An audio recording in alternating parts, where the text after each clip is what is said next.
Hey there! Today, we're going to tackle one of those classic Python puzzles that, trust me, everyone runs into at some point.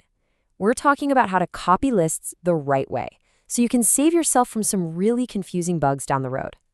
So, has this ever happened to you? You're coding along, you make a change to one of your lists, and then a completely different list, one you thought was totally separate, magically changes too. It's that moment where you just stare at your screen and think, wait, what just happened? It's super common, and you are definitely not alone. And this right here perfectly captures that confusing moment. On the left, you've got what makes sense, what you expected to happen. But on the right, that's the reality of what Python does. Now, this isn't a bug. It's actually a really fundamental idea about how Python works. And once you get it, a whole lot of things are going to click into place. So let's get right to the heart of it. We're going to break down exactly why this happens, because understanding the why is the secret to writing code that behaves just like you expect it to. Okay, here is the big reveal. When you type list2 equals list1, you're not actually making a new copy of the list. What you're doing is creating something called a reference. Think of it like this. You have a house, and you give it a second mailing address. It doesn't create a second house, right?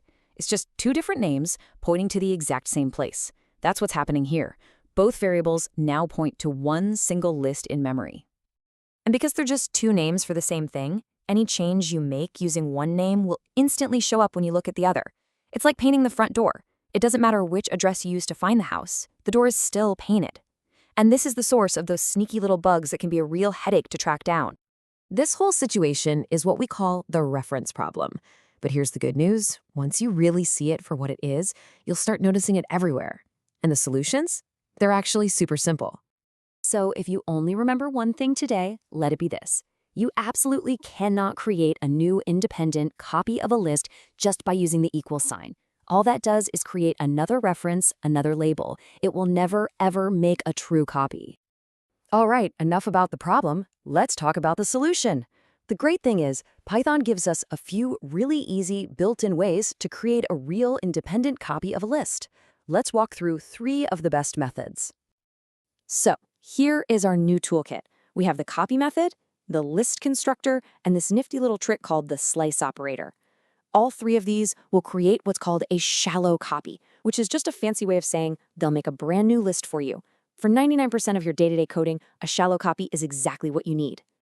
First up is the .copy method. I love this one because it's just so clear. Your code literally says, hey, I'm making a copy. There's no ambiguity, no guesswork.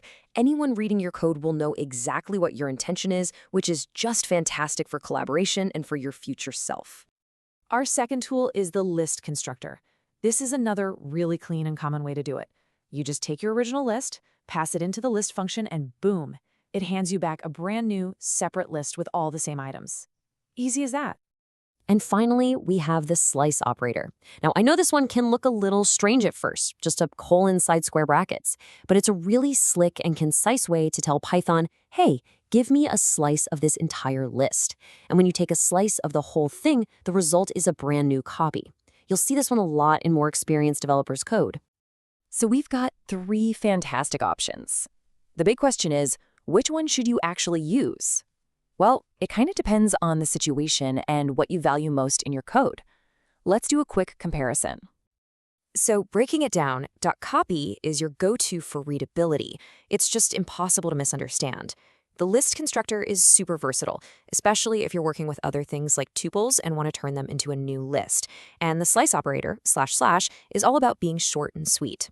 Honestly, they are all great, and the performance difference is so tiny you'll likely never notice it. But you know what's even more important than which of these 3 you choose? Just being consistent, really.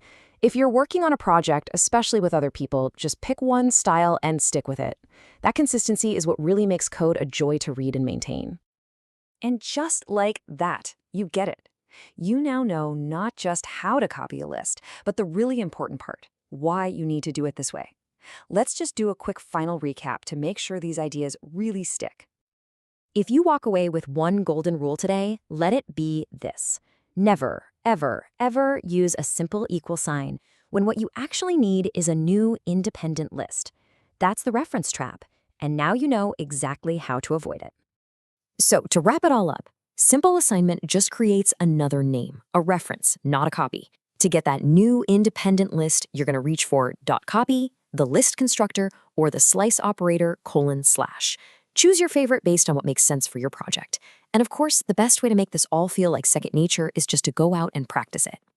So I'll leave you with a little food for thought. Now that you're a pro at how this works with lists, where else in your code might this whole idea of references versus copies be hiding? It's a great question to keep in the back of your mind as you continue your Python journey. Thanks for diving into this with me.